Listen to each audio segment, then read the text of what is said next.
Hello, Penny Fisher. Welcome to the Hi, podcast. Kathy. Thank you for having me. Oh my gosh, it's such an honor, and your story is so incredible, and I can't wait for our listeners to hear it. You are somebody who has been through incredible hardship. You lost part of your leg, lost part of your foot, lost 7 digits of your fingers, and you were in a coma for over 75 days. You endured numerous surgeries, and yet you are living a life of joy. Can you say a little more about your incredible story?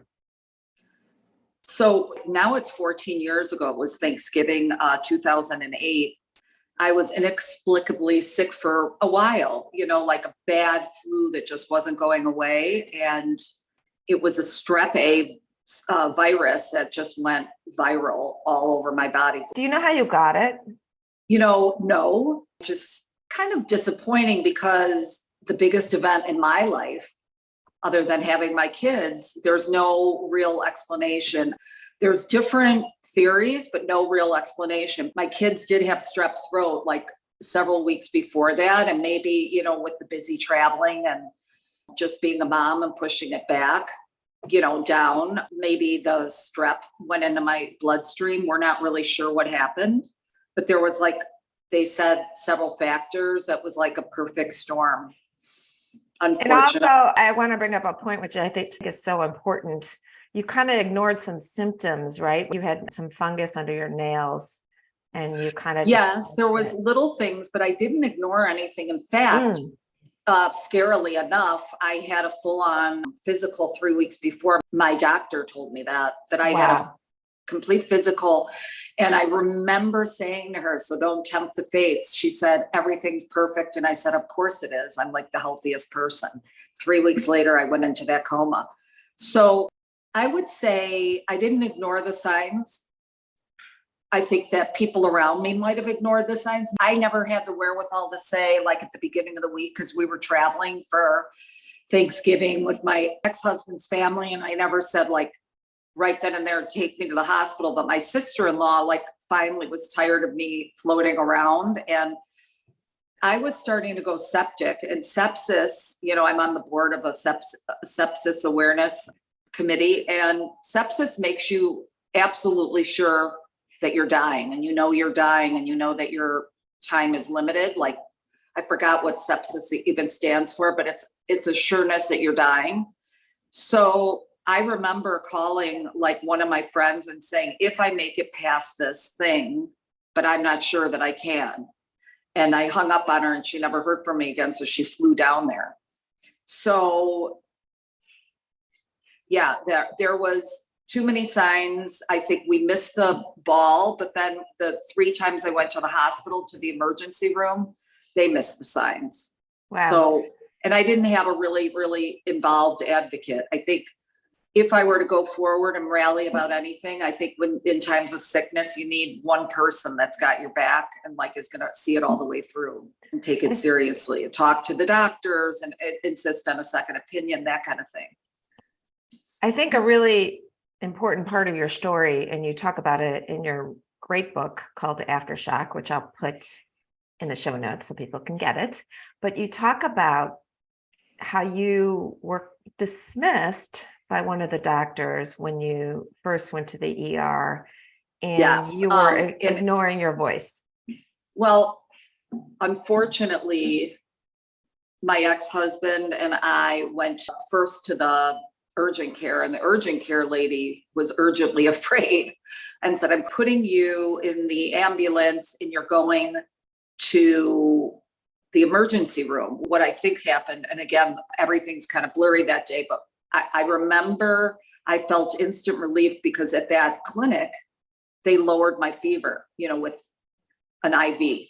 Mm-hmm. So I was feeling a little better, and I was a little giddy in the ambulance, and the girls that were young were, first of all, saying you don't even look that sick for being so sick, and also you look younger than your age. So we were goofing around, and my husband just kind of left and didn't come right away to the hospital. So I got overlooked.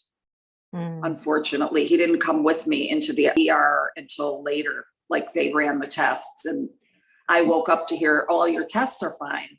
Well, I had been passed out, screaming and then passed out, screaming and then passed out. And the doctor, the ER man who probably thought, oh, she's just another drama queen, was rolling his eyes at me. And I kept thinking, he's going to find out I'm really sick because I really can't walk. I really can't talk. So when I was having a hard time getting my thoughts together, when my ex-husband came back to the hospital, the doctor said, oh, I ran all the tests. She's fine. Here's your medication. And the medication was actually morphine. So I passed out for another 24 hours and the whole thing went septic. Wow. By the time I went, back into the emergency room, I was screaming so loud. There were a lot of timing screw ups. You talk about in your book how you didn't use your voice. Yes. And I want to talk about how you found your voice, but you had some pivotal moments when you were really ill that you didn't use your voice. And I think you said something to the effect that this is going to come back to haunt you. Can you share a little bit about that? What happened was, and I was never a very religious person, but that day when I finally did wake up and my ex-husband was standing there and the doctor said, she's fine, I ran the test, which I did not remember having any tests done. I opened my mouth and I was about to say, that's impossible, or get me another doctor, or you need to take me seriously. I don't even know what I wanted to say, but I opened my mouth and my ex-husband said, that's fine, let's get out of here. And then the doctor just kind of walked away. And then my ex-husband just kind of walked ahead of me and I was trying to walk behind him and the nurses were holding me up. It was really a sad scene. And as I was walking out, I'm telling you, the voice of God said to me, it was not my voice, it was a deep voice. And it said, remember this moment. This is your moment. This is the moment of reckoning. It's an important moment. And he actually, this voice in my head said, you didn't speak up for yourself. And so now you're going to suffer the consequences. And I was scared and I wanted to tell my ex-husband, but I couldn't even formulate the words. It was scary and it was ominous. It was just prophetic.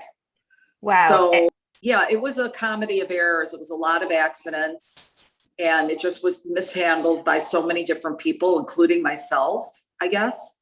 Well, And you were it was also really sick and you were also ill. So it's hard for any of us to be in the right frame of mind when we are sick. Yeah.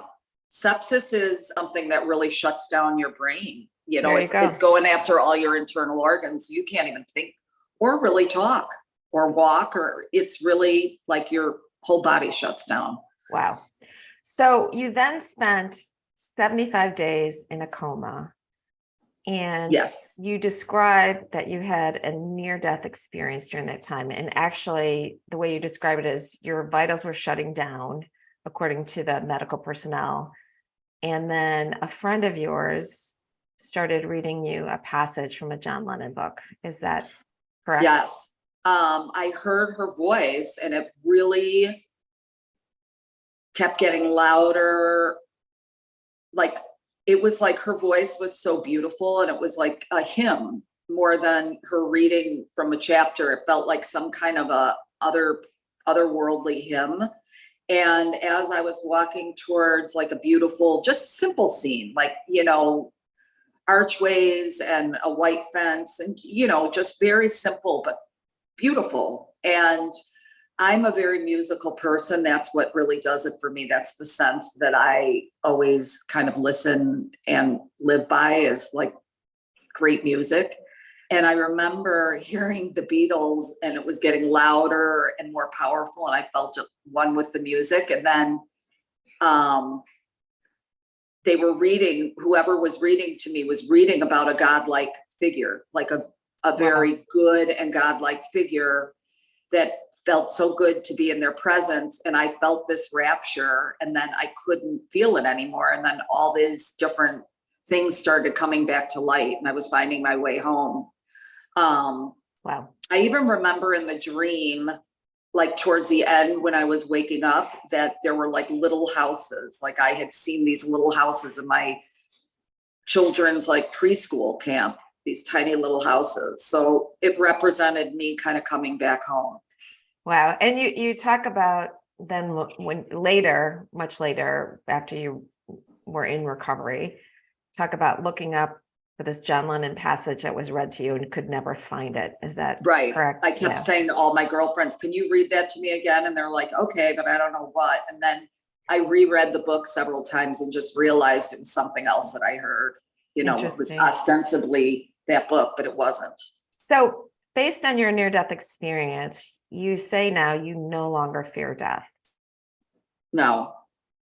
I mean, it's inevitable. We all are going to pass away. It's just our time. And sometimes I don't know if it all plays out like a big, you know, pre-recorded play, or if it's just, you know, you can play with your fate. But I do not fear death at all. I know that it's kind of, you go out in a rapture, and maybe it's our reward for all the hardships that we suffer through life, you know? Interesting.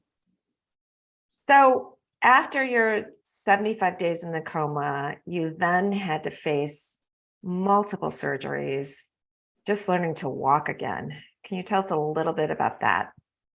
Well, I was fairly athletic and I had the right kind of attitude, but you know, I was able to master, but it's not for everybody. I was able to get up on that prosthetic leg and walk out of the hospital, which I talked about in my book, which is, you know, you have to be pretty athletic. And listen, I was in a coma for 3 months, so my muscles had atrophied, but I actually had a lot of friends come over, and one of my best friends did Pilates with me every day, even for 5 or 10 minutes. And my core got stronger enough for me to walk. But it was also my attitude. I was sweating from head to toe, and it was an impossible journey to walk out of the hospital, but I was determined. Well, weren't many of the medical professionals just stunned by your recovery? Yes. I mean, really, and even my friends still, it was so far gone to come back from. It was the near death, you know, people just usually don't recover from where I was at. It's so amazing. And then today, I mean, you still have your challenges. You sleep Yes. with part of your prosthetic leg next to your bed.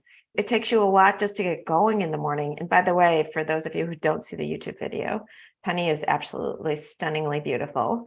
And Thank if you you. saw her walking, which I've just seen on the video, you'd be amazed because she doesn't even appear to walk with a limp. You are somebody who, at first glance, you would never guess you have the challenges you do.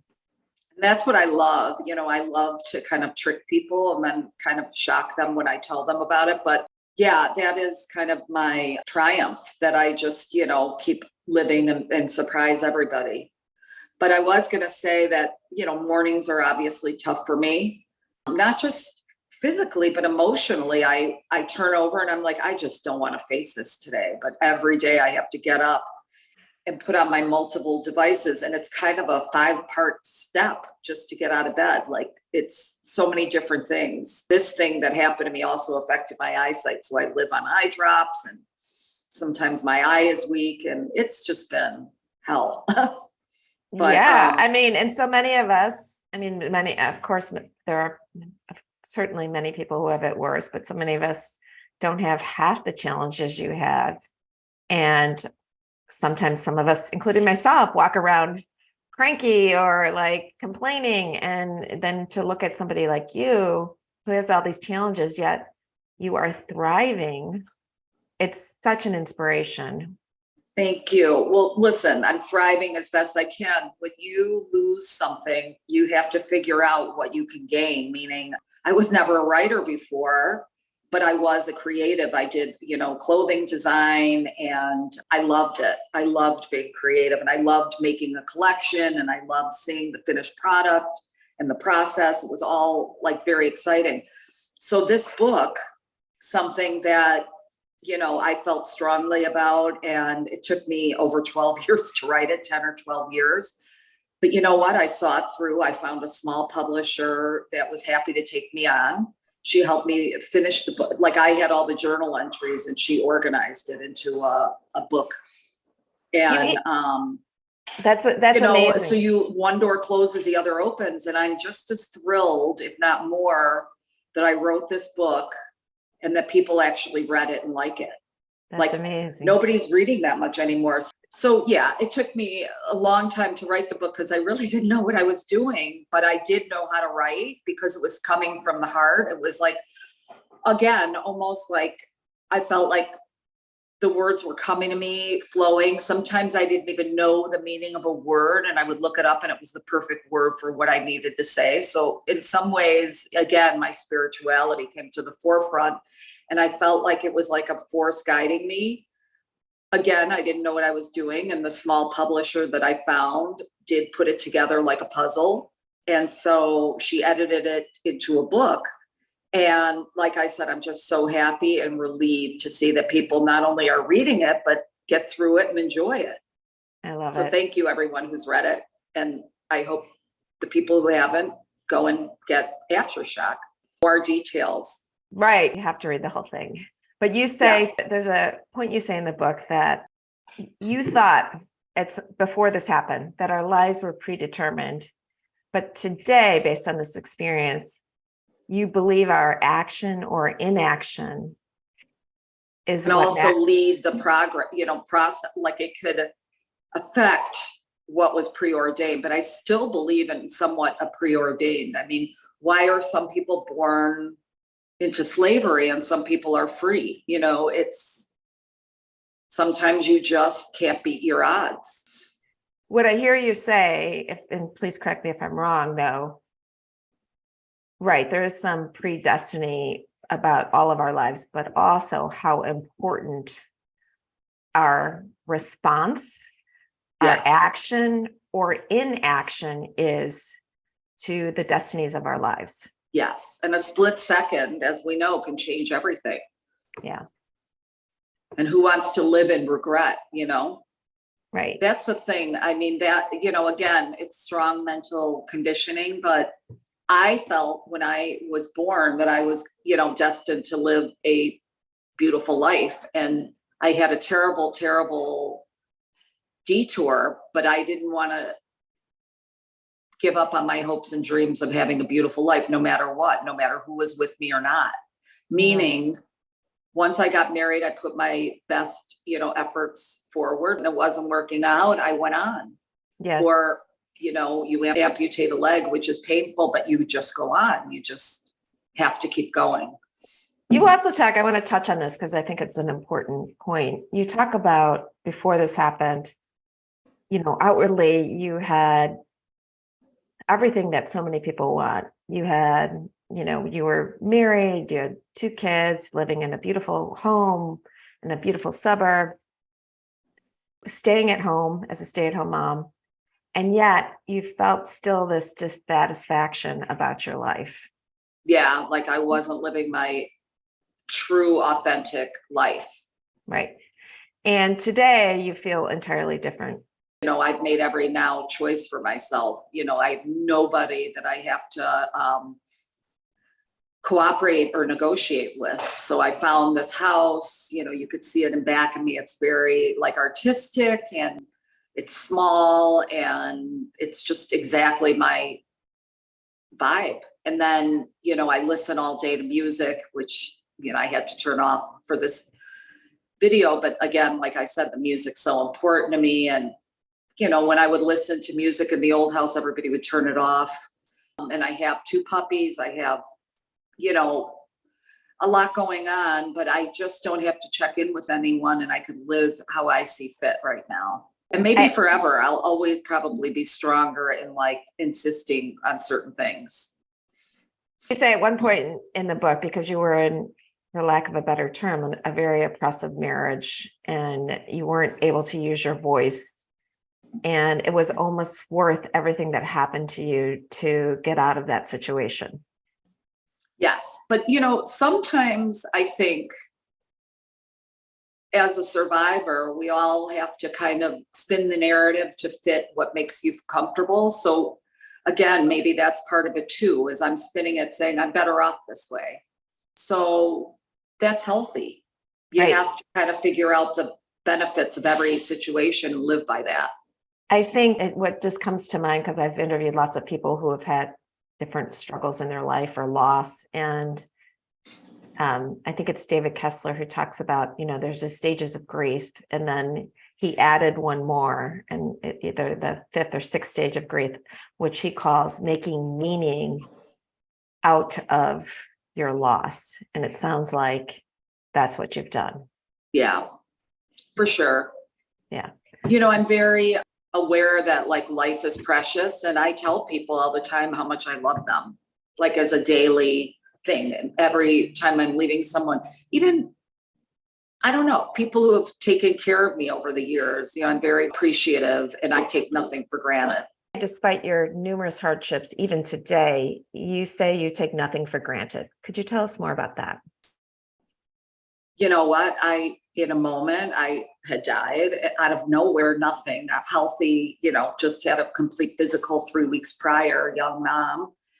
And it just proved to me that every minute is precious and unpredictable. And I am very loving and like appreciative with my friends, but also with people who have taken care of me when I've gone on, like I'm still in touch with this lady that I loved. I went on vacation, I'd say 5-6 years ago to Jamaica, and she took care of me like I was her baby. And we still keep in touch, those kind of things. So just really spreading the love where it's due. Yeah. And just such an example of how 3 weeks prior to this whole horrible situation happening to you, you were given a perfect bill of health. Yes. And just that's what's so frightening. So, you can't take any moment or any person for granted. That is for sure. And today, again, despite your physical hardships, you do things like ski and bike. You're in a beautiful long-term relationship. What helps you do all those things? I think the inner conversations, like forcing myself through it. Like, yeah. I've been in a relationship for the last 7 or 8 months, and he is an awesome man. And he said, "You're slow in the morning. It's hard for you to get it together, but I understand." And he said, "But once you're out and once you're going, you're going." And that's just how it is. I have to talk myself through everything I do. Like I'm intimidated a lot of times, like, oh my God, how am I going to get through this? And then I just do it. I mean, you just spent 3 weeks in Mexico City, is that right? Yeah. Well, 1 week in Mexico City and like another week and a half kind of in the jungle, like the southern part of Mexico. And it was pretty, daunting, but we got through it and it was a blast. It is so. But I've done other stuff. Like I went by myself to Ecuador to work for charity, and they had me hiking up waterfalls. I don't even know how I did it, really. And I wasn't even in my own shoes. I was in rubber boots, which didn't fit, and they were sliding off me. It was a nightmare, but I was so relieved to make it through. So what would you say are the 3 things that help you every day, despite your challenges, have a great day?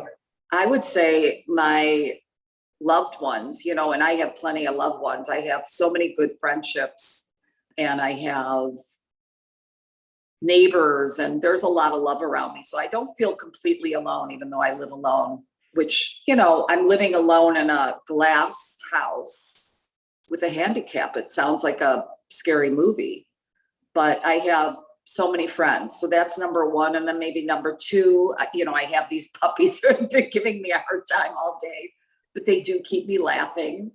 And by the way, listeners, we had to stop the recording several times because the puppies were barking. They're naughty, but they're so cute.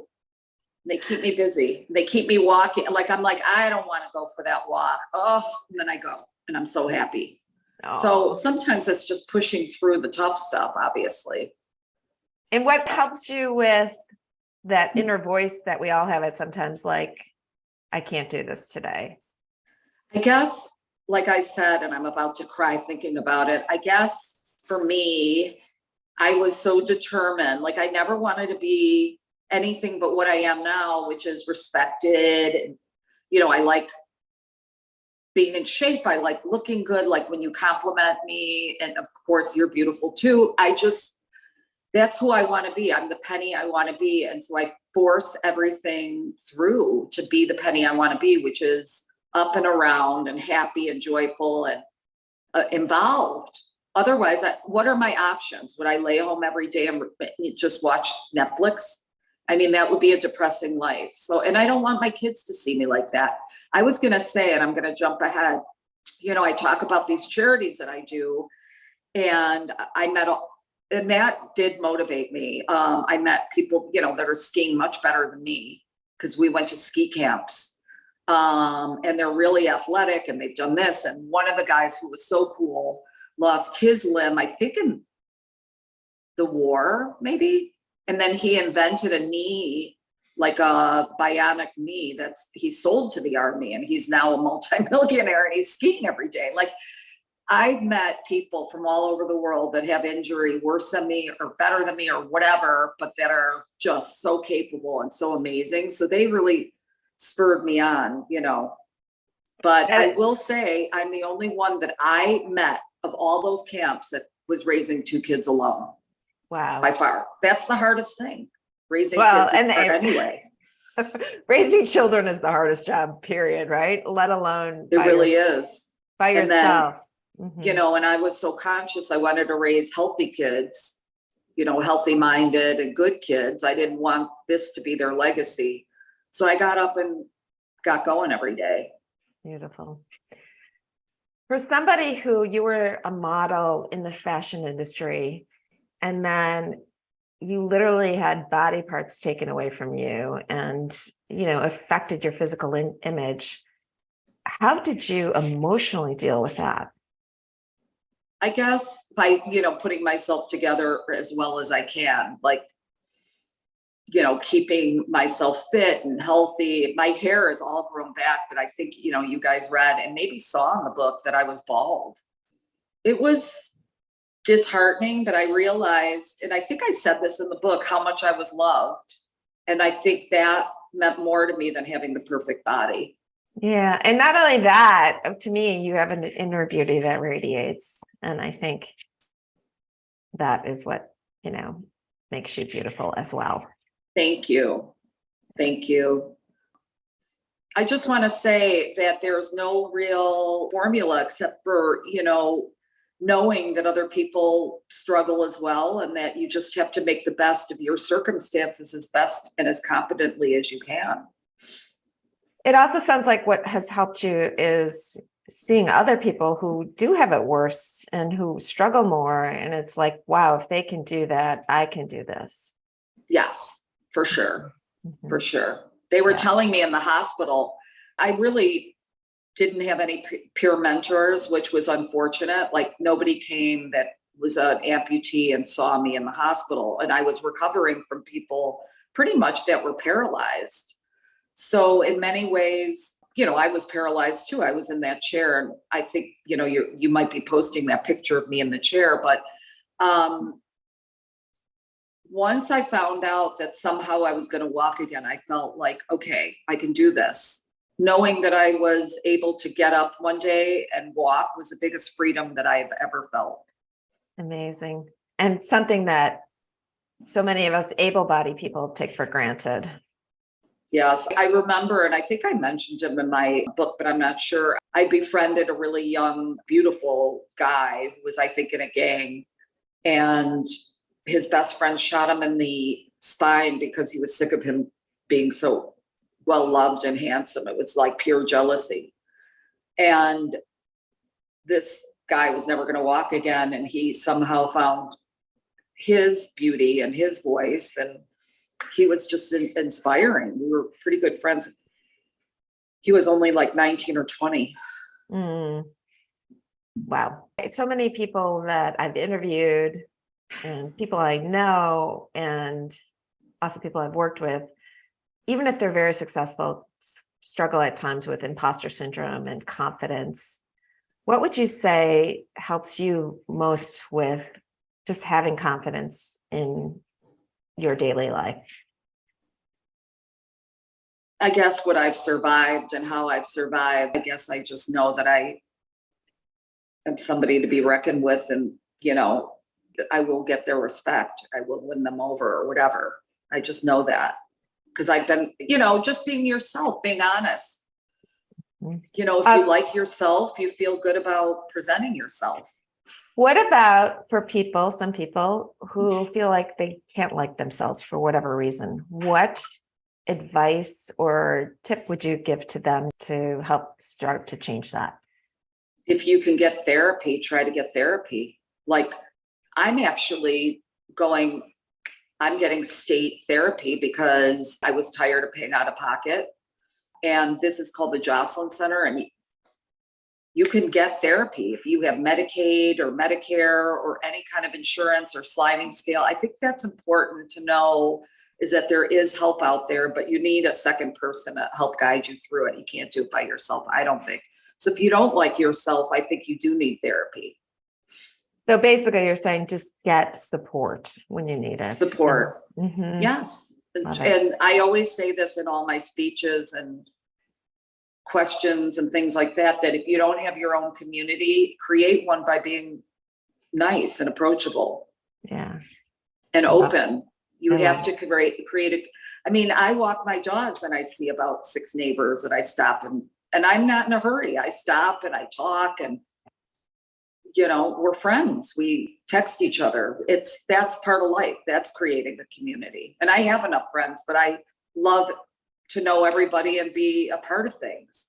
What I hear from a lot of people often is like, oh, I want more community. And I'm always thinking, It's well, up to you to create it. I love it. You can even create a, let's say you go to that Jocelyn Center, you could create a community of people that are waiting in, you know, the office or people that work there, or, you know, it's kind of up to you. It's opening yourself up and being open to them. I love think it. that's what I want to say. If you live in your own head or you live in your own misery, you can't really connect. You'd have to be open with yourself and with other people, you know, and listen to other people. And I think an important thing, sometimes we think, oh, that person has it better than me or whatever, they wouldn't want to be friends. But the truth is, everyone has a struggle we don't know about. Oh my And God. I mean, I have some girlfriends, especially from around here. They're just supernovas. They all are gorgeous and 6 feet tall and cook and have, you know, just charmed lives, like really charmed lives. I can't even describe it. Like my son has even said, like, Mom, some of your friends are socialites, you know. I mean, I could feel intimidated. I'm the one that they have to slow down for. I'm the one without a leg. I'm this, I'm that. But you know what? They love me and I love them, and they take me and they make me feel great. And I feel like I don't feel less than, and I could. This popped to mind. I don't know if you want to hear this little story, but this is kind of sweet. Do you have a second? sure. I would say, you know, the girls that, you know, are pretty much showcased in my book are my best friends that I've had for 30, 40 years. Like we've been best friends through thick and thin. And they were the ones that really, really, really helped. And we're in the hospital every day, all day. They were very involved in my life. And so they're, you know, I'm their children's godmothers. They're my, you know, children's godmothers. But I met this group here that I talked about in Highland Park, the 6 Feet Beauties. And they invited me out to dinner. And I think I'd say 2 months later, we were in the Dominican Republic. Like they said, we love you. You're coming with us to our birthday celebration in the Dominican Republic. And we got to the seashore, and one of the ladies had organized a boat trip. And we got to the seashore and the boat was out in the ocean. And I forgot that I had my prosthetic leg and I couldn't make it onto the boat. So one of the island guys that was like hosting us on the boat picked me up. Like instead of letting me miss it and hang back on the shore, he picked me up like I was his bride, and I kissed him and said, "Oh, I guess you're my husband now." Like I didn't kiss him I just gave him a kiss on the cheek and like put my arm around him. And I said, "I guess we're married now. You know, you took me over the threshold." And that opened up all the boat people on the boat, and we all fell in love with each other. And we had a huge party with all the people that were helping us. That's what I'm talking about. Really, it wasn't like us versus them or they're serving us. We were all together dancing and Beautiful. hugging. And it was one of my most beautiful days. But that's what I'm saying. And I would say I created that because instead of missing it and being down, we made a joke out of it and made it great. Well, So those are the things, those are the opportunities that you could take to turn it around. you sound like somebody who also tries very much to live in the present moment and appreciate Yes. what you have. Yes. Yes. Beautiful. Is there anything else you want to share with our listeners about your journey, other than, of course, to read your book, which I'll put in the show notes, but anything else that we haven't talked about? I'm not sure. I mean, I think we talked a lot about a lot of important stuff. I was going to say that some people reached out to me from Hollywood actually about my story. And we never know if it's going to happen or not, but they said that the thing that resonated most with them again was my friendships and my girlfriends and how they took care of me and took time out of their life. So I guess that's like what I need to stress is like, I could have said, oh my God, my husband left me and this is terrible. But I just decided I have the best girlfriends in the world. I love my kids. I've got my home. I've got, a roof over my head. Yes, and your friendships, as you describe in the book, are amazing, and we're with you constantly, 24/7, many of them, and really helped you and still help you to this day. Yes. And, I'm close, and it is kind of in some ways a full-time job, because I would say I have so many close friends, not just friends, but close friends. So I have to know a lot about them, their birthdays, their children's birthdays. It's a full-time job. It is, but it's like my greatest job. That and writing and taking care of my kids and the friendships is enough to sustain me. Oh my gosh, I could not agree with you more on friendships and how important they are. My first podcast interview guest, for those of you who haven't listened to it yet, is Sherry Lead, and she's a friendship expert, and she's going around the country now interviewing. So important. Yeah, interviewing a woman. I'd actually like to listen to her, but I feel like I've got it, in the bag with that. But I just can't stress enough that, trying to build a community around yourself and getting the help. I love it. It's hard to turn off that voice in your head and redirect it in a positive way. And I think that takes training, that takes help, that takes venting. So I couldn't possibly have made it without the help. Well, your mindset, just like your body, needs to be exercised and disciplined every day, because that's so important. And that's well said. Yes. And what you focus on expands. So you focus on joy and gratitude. And I hope our listeners get inspired by your story today. I hope so too. Thank you so much. Oh, thank you. It's been such a pleasure. And I so appreciate your time. And I wish you continue health and joy. You as well.